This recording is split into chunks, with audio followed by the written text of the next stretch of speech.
So for this video, I'm going to show you how to create a Excel sheet or a Google sheet of how to keep track of your grades for the semester. And this is what it will look like at the end. And it's a really easy way to see, how much is each worth? Oh, my midterms were 25%. And you can play around with it saying, oh, well, if I got an 80 on my midterm, what kind of grade I want. So it's good to just project how you might think you might do, and also just keep track of the actual grades that you get. So to create a new one, you can add a sheet. I already made a sheet for philosophy, so I'm going to go in there and type philosophy in the corner. And then I'm going to make 3 columns for grade, weight, and weighted grade. And then you can weighted grade. And then you can look on your syllabus for the components of each of that make up the grade in your class. So let's say that there's short essays, long essays, class participation, and we'll just say final exam.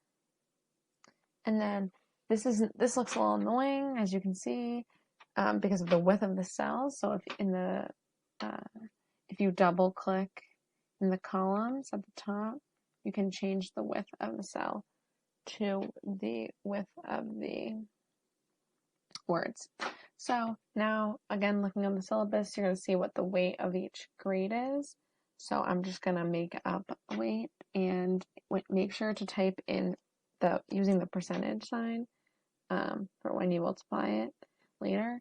And you can see that the number format is percentage when you select it just from yourself typing the percentage sign. So let's have short essays be 20%,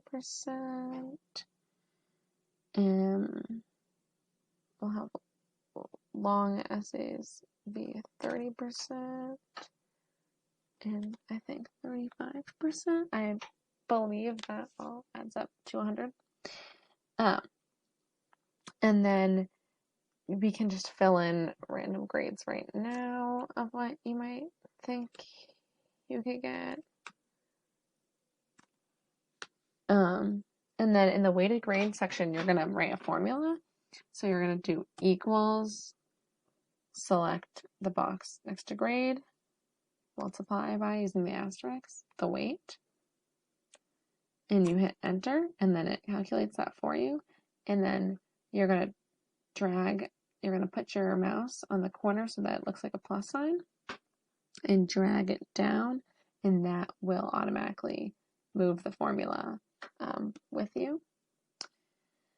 And then you're going to do grade down here, which is your course grade, and use another formula using the sum formula. And you're going to highlight all of the weighted grades. And yeah, so that is your grade for the class. And what I like to do is to change the format so it's easier for me to see. So I'll bold these, maybe bold the final grade too, put a box around it.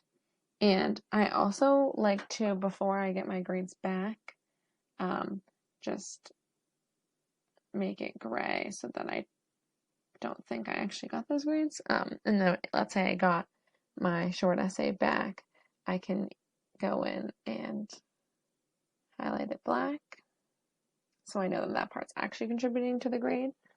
And it's a good way to see, like, oh, what if I got 100 on my final exam? Oh, my grade would then be an A-. So it's a nice way to keep organized with that. Also, let's say for long essays, you have 2 long essays. You can, in this section, instead of just doing the math yourself and typing like, oh, I think the average of the essays is this, you can do an equals and write, oh, I got an 80 on one, plus a 90 on another.